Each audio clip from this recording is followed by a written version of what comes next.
I was going to give myself advice at an early age, at 18 essentially, I would say, hey, learn how to do public speaking. Just go join Toastmasters. It's very inexpensive. Show up every week, raise your hand, participate, do the work. And it will give you not only a better way of communicating and skill-wise, but also more confidence in doing that. And so I think that that's what I would tell myself is go get those skills. Learn some copywriting for the marketing aspects and psychology, and also learn how to speak that way. Hi, welcome to SpeakerLife. I'm your host, Leah Woodford, and with me today is just a dear friend and just a mentor and somebody I'm really excited to introduce you to, Tony Whatley from 365 Driven. Hey, Tony, how are you? Hey, Leah, it's good to be back with you, and I'm honored to be on the show for you. Oh, I'm excited to have you here. Tony and I met on Jake Ballantyne's stage, so that's actually the first time I met you. I was thinking about that. How did we meet? And it was interesting because Jake had a lot of people in the room, and Tony stood out to me. And then when he spoke, my mouth dropped. I loved how you became a speaker. Can we talk about your engineering background and how you got started? Because it's so interesting. Yeah, I would say that I am an introvert that had to recover from that and understand how to become a speaker. And it really wasn't a purpose or mission that I was trying to become a speaker. It was actually as a result of writing a book, and then people wanted to interview me, and I just didn't want to look like a buffoon. And so I started to practice being interviewed and hired a speaking coach, and I joined Toastmasters and did a lot of reps and started becoming more comfortable on video. And that kind of led into the speaker thing. So I came through it as a back way after the book was launched, and that was around 2018 when we met. Mm-hmm. But you're an engineer. Your background is so different. Can we unpack that a little bit? Yeah, engineering wise, I would say I'm very logically minded, and I like the data, and I'm very creative, and I like to design and build things. And, so to me, I guess building a personal brand or a speaker business or another business is always like a project. And so to me, I look at things as what is the end goal that I would like to achieve in a project, and I work backwards from the desired result. And then I become, I create the steps and the outline to get to where I want to get. And that's really what I do with the speaking and podcasting and all different aspects of what I create. In your book, you talked about how hard it was. You worked 6 years to get that engineering degree. How hard was it to leave it? And what was the conversation like with your mom and dad? Yeah, that's a funny conversation. So yes, it was very hard. I was working as a welder and a pipe fitter during that time, and I was working full time, and I was attending night school at the University of Houston to get my mechanical engineering degree. And it took me really 7 years. 6 years I was doing it full time, construction job. The last year I was working as a project engineer. So I had an air conditioned job the last year of my university. But I was always driven career-wise, and it's just, I think early on growing up without money, it was like, hey, as I proceed to get to six figures, and so everybody talks about, become a doctor or a lawyer or an engineer to become a six-figure earner, and so I chose engineering, largely due to my passion about cars. It was related to that, and, of course, after I sold my first company, my mom and dad, they have these funny conversations. My mom would ask me if I was still looking for a job and things like that, and so, yeah, it's a different mindset from your parents from what you can create for yourself. It's so different. Can we talk about, we bonded over cars, Tony. That's right. We both love cars. You're a Mustang and I'm a Camaro guy. I know. We're rivals. But let's talk about your book, Side Hustle. First of all, I loved it so much. Not only did I buy the book, but I also bought the audio when you came out with that because you have such a great voice. And can we talk about that? Yeah, so the book Side Hustle Mentor, I actually got a copy right here so people are watching so they can see what it looks like. The book idea was something that was rattling around in my head for several years. And even when I was working my corporate job and I was building companies on the side, I always had friends and colleagues and coworkers that are always asking my advice on how to start a business. And they saw that I had an elevated lifestyle that was beyond what my corporate career was paying me. And I would explain, well, I'm building these businesses and in the car, the automotive performance arena. And I would teach people how to do that. And a lot of people started getting good results from doing that. And they said, you should be teaching this stuff. And I knew that I could teach people to do that. I've always been that coach, that mentor type personality and helping people around me. And I thought, if I could just write a book, and I wasn't interested in becoming famous or anything like that. So I thought, hey, I could just write this book and maybe get it out there. And all of a sudden, the knowledge that's in my mind, the experience that I have could reach more people and possibly serve, I used to say thousands of people. And, so that was the whole premise of writing the book, is just getting it out there, taking it out of my mind. And also it was one of those opportunities where you can be impactful without trying to be famous, and that was the whole goal, and it kinda just turned around after the book came out, and it became a really high bestseller. We sold now over 10,000 copies of the book. Wow. I I really love this story, but I also love the story in the book about the businesses you built and the following. Can we talk about that? Because I think it's really applicable to speakers.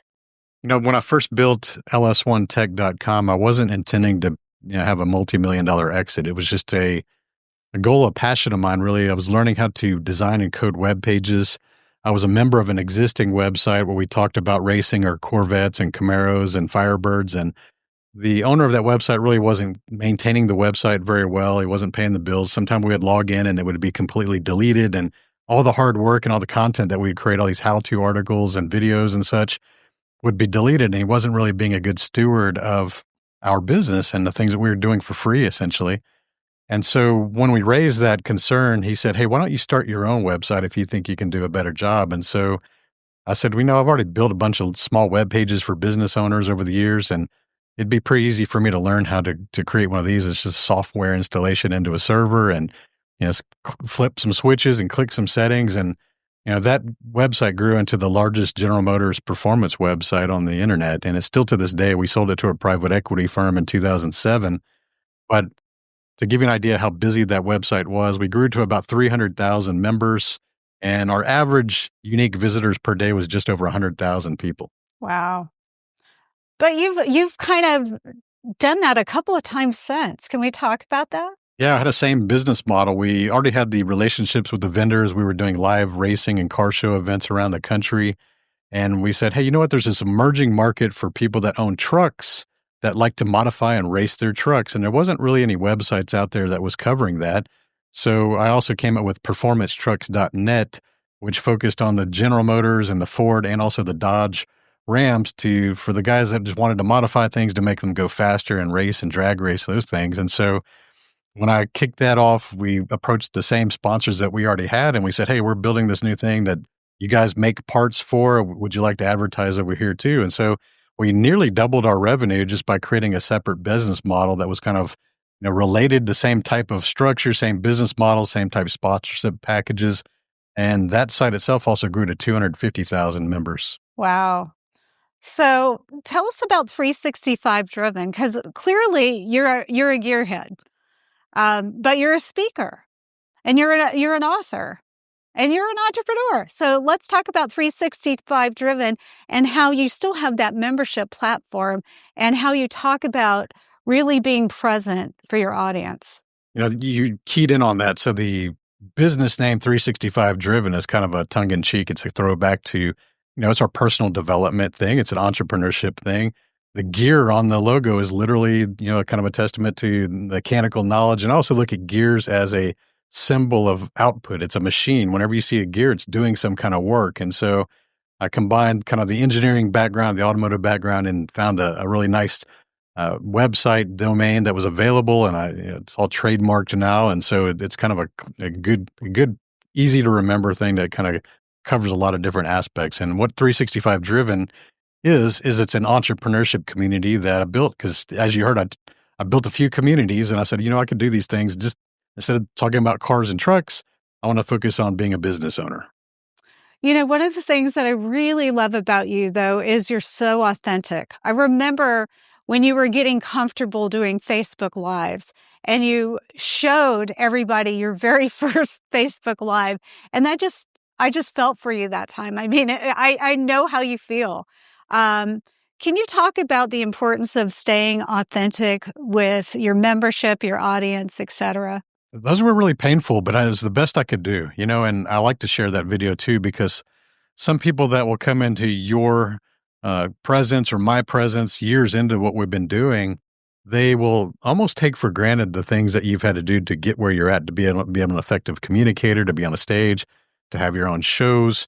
And it's unfortunate because so many people believe that it's not possible for themselves. They think like, "Oh, I can never be a speaker. I can never sound like that." And it's a defeatist attitude, but I always show those early videos of the days where I would, get off my consulting gig and I would be sitting in my truck and I would just record these videos to help people, and I was very monotone and I didn't have, much personality, and I just felt really awkward looking at a camera, kinda like we're looking at a camera right now, Sure. even though you're on the other side, and I show those to let people know, it's like, "That was me only a couple years ago, and this is what you can get as a result of just doing the reps and making yourself uncomfortable, and guidance and hiring the people that can teach you and work with you to get past these communications and these fears."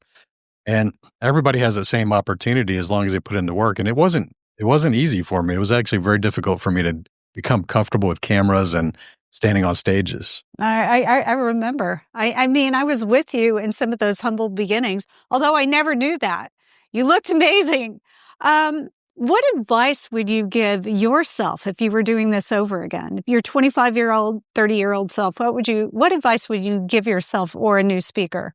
I think that communication is the most important skill that we have, and whether you choose that to be in written form or public speaking form, I think especially now with emerging with social media content and YouTube and all these different aspects of they're really essentially channels of communication.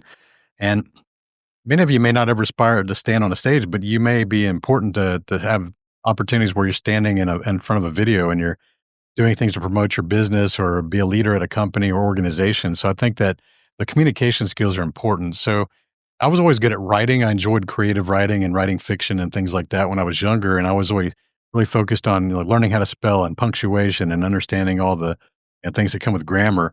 But the public speaking and the skills like that, that was not a skill that I had, and I had to really put some work into it. So if I was going to give myself advice at an early age, at 18, essentially, I would say, hey, learn how to do public speaking. Just work, go join Toastmasters. It's very inexpensive. Show up every week, raise your hand, participate, do the work. And it will give you not only a better way of communicating and skill wise, but also more confidence in doing that. And so I think that that's what I would tell myself is go get those skills, learn some copywriting for the marketing aspects and psychology, and also learn how to speak that way. Tony, out of all the speeches you've done, has there been one that just stands out where you felt like, wow, that message landed and I really made some impact? Yeah, there's a funny speech that's actually pinned to the top of my Instagram page. And it's a segment of a speech that I call ABC, which is action, belief, consistency. It's a motivational speech and it gives you a really simple framework to think about that when you're stuck. It's like, hey, take action, believe before, you got to you have belief in it, and um, consistency is just showing up every day and putting in the work. And if you could just focus on those three things, you'll actually get a lot of things accomplished. But the funny backstory about that speech is it took place in a room for about 1,500 people in the room, and that was Ed Milet's and Andy Frizella's event, the Arate Syndicate. And the thing is, I knew that I was going to be speaking. I didn't know where the roster was. They didn't give us the lines and or the times that we were going to show up. And I just remember talking to all the attendees the night before and kind of having that energy. It was exciting, and I didn't sleep that night. I just really could not go to sleep. No matter how much I tried, it just could not go to sleep, couldn't rest. And when I woke up, I felt terrible. I felt worn out. I felt exhausted. And I started making these mental excuses and, like, Mm. oh man, I'm gonna bail out. Maybe I should tell them like I can't speak today. It's like all these negative thoughts. And then I remember being in the shower and I started kind of shifting and I started thinking, you know what? These are some lame excuses. I knew this was coming and I need to get out there and perform. And I shifted this. I said, hey, I didn't get any sleep. I just traveled yesterday, and I know the speech, but I said I'm going to go out there and do the best that I can. I said I'm going to give the best speech I've ever given, and the bonus is I'll be able to say that I did this without even sleeping. And I didn't tell anybody. I didn't say anything to anybody about that whole night. And I went out there and I gave the best speech that I could, and it rocked the house, and people loved it. And it was only a few days later when some of the clients that had seen it in the room, they're like, "That was amazing." It's like, "Here, let me tell you the backstory." And when they heard that, they're like, "Whoa!" Because that's a challenge in mindset that you had to overcome, and that's kind of the cool backstory of that speech. No, I love that story. I hadn't heard that. Although I know you've been on Ed and Andy's stage.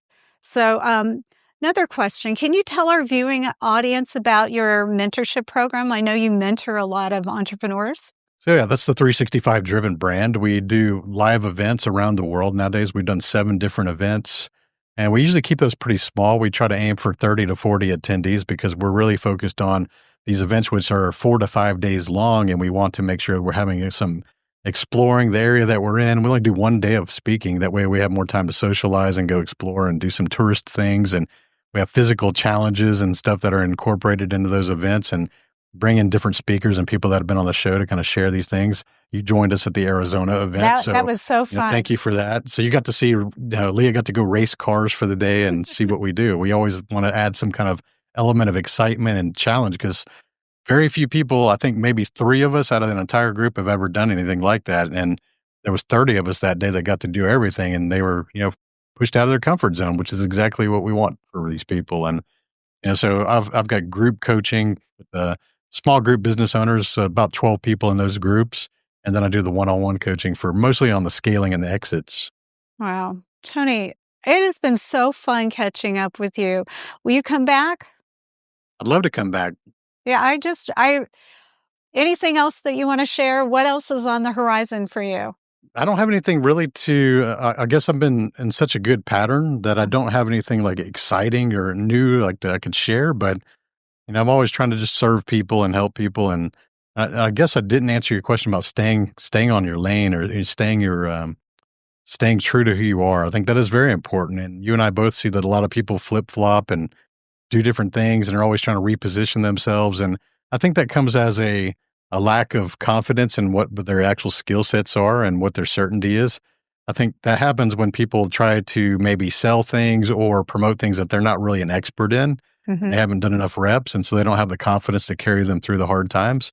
So they think, hey, when business is slow, then maybe I'm just not good at this, and maybe I need to pivot and do something else. I think it's one of the biggest mistakes you have. I think starting with the right thing in mind and understanding that this is something you want to be known for, you're willing to carry it out for several years, that's the right way to start. But then understand as a business owner, there's always down cycles and up cycles, and there's nothing consistent, nothing's guaranteed, but you have to stay the course. And I think that nowadays that if you can just outlast people, that's a pretty good strategy for a lot of different companies. Tony, thanks for being on the show. Please come back. I'd be honored to come back. Thank you, Leah. Okay. You guys, Tony is the real deal. Please check out his amazing podcast, 365 Driven. We have lots of great speakers here, great content coming your way. So before you go, don't forget to hit the like and subscribe button below.